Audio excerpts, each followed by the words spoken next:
Hey, what's up, everyone? Eric Rossi, the guy with the eye here, for a pretty surprising announcement. I usually hear about most of these things, especially when it comes to Sony, because I was heavily invested in the Sony A6000 and the A6300.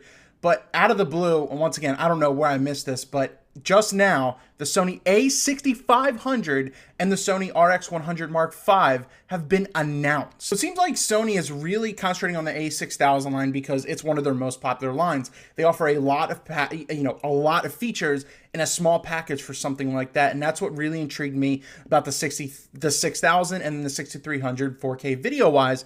But the issue is there was overheating issues, and there were some things that I just didn't like about the 6300 battery life, and not having a touchscreen and it being fully articulated or anything, and it didn't have in-body stabilization. So actually, with the 6500 now, you now have a new touchscreen. So that is obviously, it's not a huge deal, it's not a deal breaker, but you have a full axis touchscreen, 24.2 megapixels, and it does keep a lot of the same aspects as well.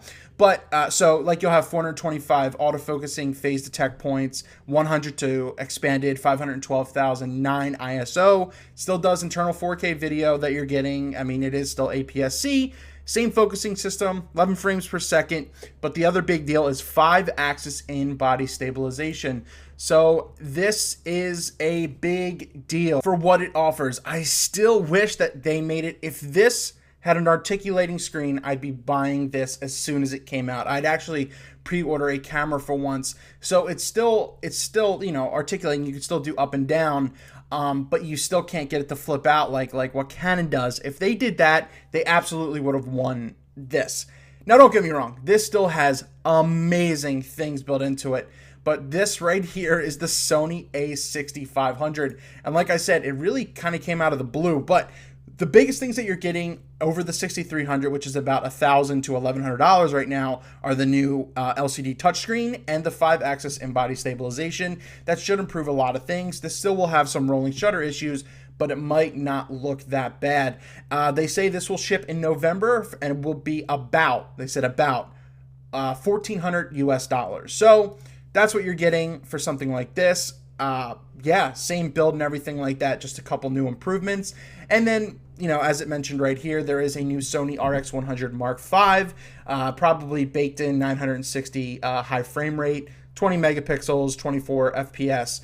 So if you're more interested in that, you can read up on that as well. I'll leave links down in the description below. The Sony a6500 coming out is very interesting news, and what they're building into here. This is everything that should have been in the a6300. I'm a little disappointed because Sony was pushing out a lot of stuff. The a6000 was pretty revolutionary for what it was.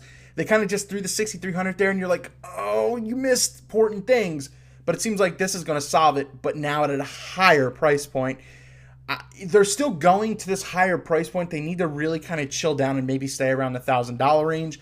But then the argument a lot of people say is, well, you're paying for features, you're getting what you want. If you don't want these things, you can go with the a6300, which will probably be still about $1,000. I don't think that's going to cannibalize this camera or that camera. But here it is, the Sony a6500 touchscreen, 5-axis in-body stabilization. What do you think? Let me know down below. Did you hear about this? Were there rumors about this?